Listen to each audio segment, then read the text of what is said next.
I'm on my way to get some synthetic dye, and after resisting temptation in the sticker aisle, I obtain my quest items and dive right into the project. The color remover had successfully arrived in the mail. Does this look like a familiar scene?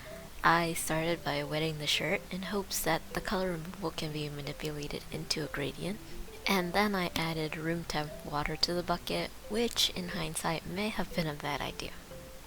In goes the boiling water. One packet of color remover was enough for 2 to 3 pounds of fabric, so I just used half. And I was worried the color removal would start immediately, so I just did a few dunking maneuvers. But with the power of editing, it seems like a few seconds, but I actually stood there for almost 20 minutes. And in the meantime, I added the rest of the color remover and more boiling water, and the shirt remained the same.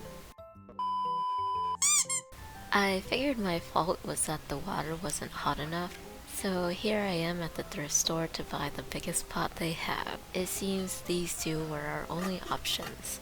$6? That's a steal in this economy. You'll serve a new purpose from now on, buddy. I decided to grab groceries while I was out, got distracted by the cat aisle, and picked up some more paint and brushes. Here we go again. I cut a lot of the scene out because you guys have seen it already, and because quite honestly it was pretty chaotic. Let's just say the pot was a wee bit too small. And after another half hour of babysitting my shirt at a consistent rolling boil, I am currently stress eating and watching some Adventure Time. Yep, you guessed it, the color remover was a dud.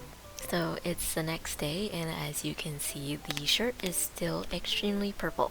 To be fair, there was a disclaimer on the color remover packet that states some colors won't remove. It's a shame such a nice and high quality shirt ended up in the thrift store to then be bought up by me for only $3, and then cut up and sewn and painted on for my own weeaboo needs. Despite its fate, I do hope this shirt will enjoy its second life just as much. Anyway, I got to work removing extra pieces, cut and sewed the shirt into a desirable shape, and my favorite part, as we all know by now, let's start painting. So here's the solution I arrived at. I discovered fabric medium, thanks YouTube and Google.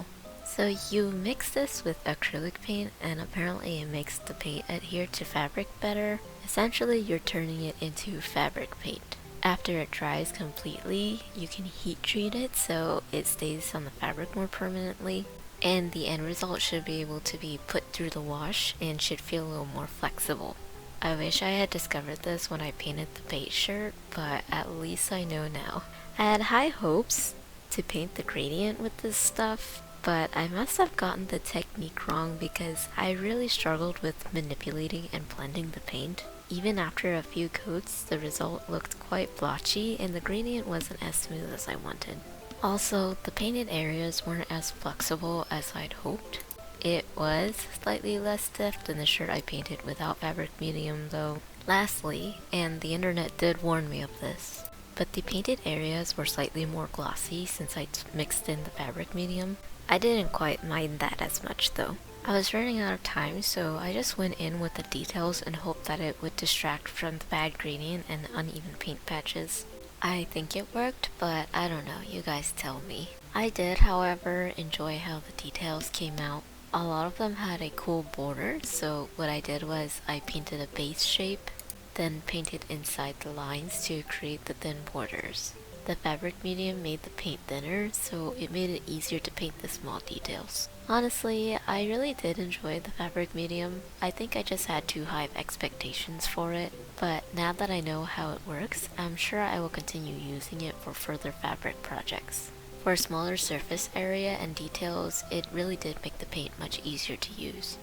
For the next episode, I'll be working on the embellishments and accessories, so hopefully those will further hide the bad gradient job I did.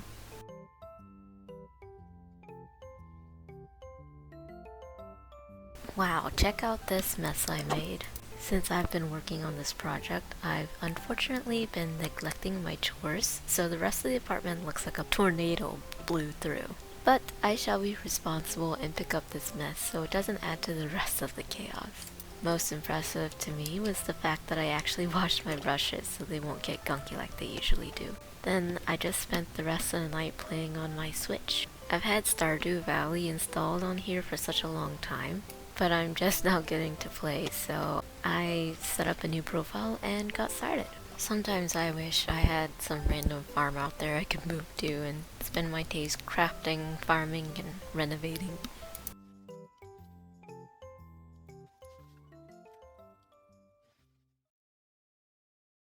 I don't remember if I've mentioned before, but I am attempting to dabble in sticker making.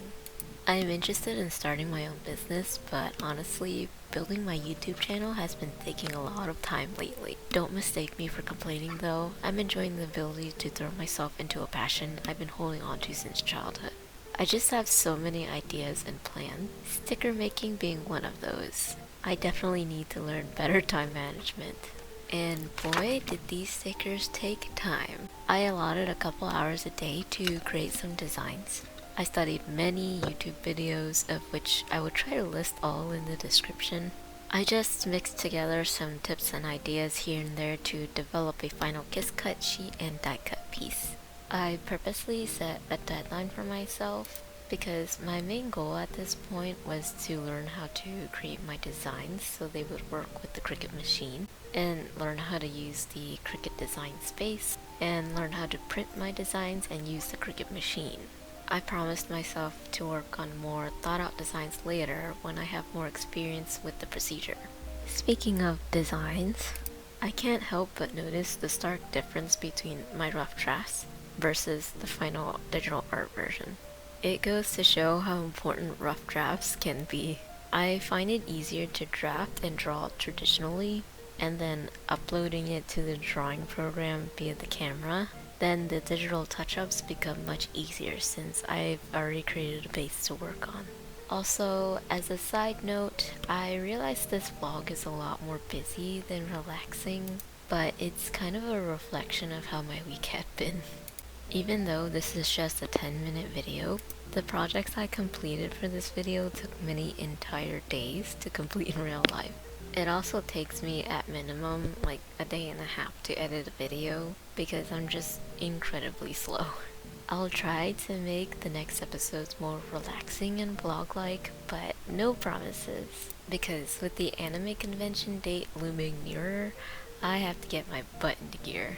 I hope everybody will still look forward to the new videos though.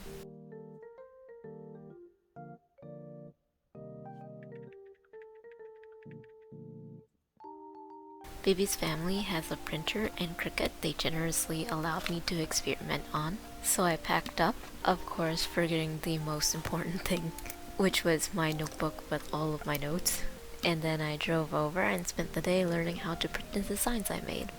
Talk about a huge learning curve. Thankfully, Bibi's brother had some experience with sticker printing already, so after several hours of trial and error, we came up with a successful sticker sheet and die cuts. Well, I honestly don't have very much else to say, so enjoy some cute music for a bit.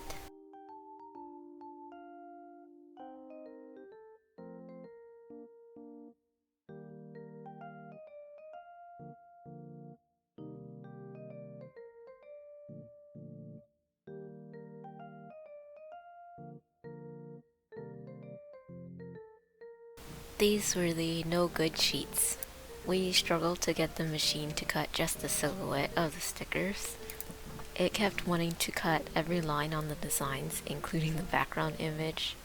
After a few hours, we eventually figured it out.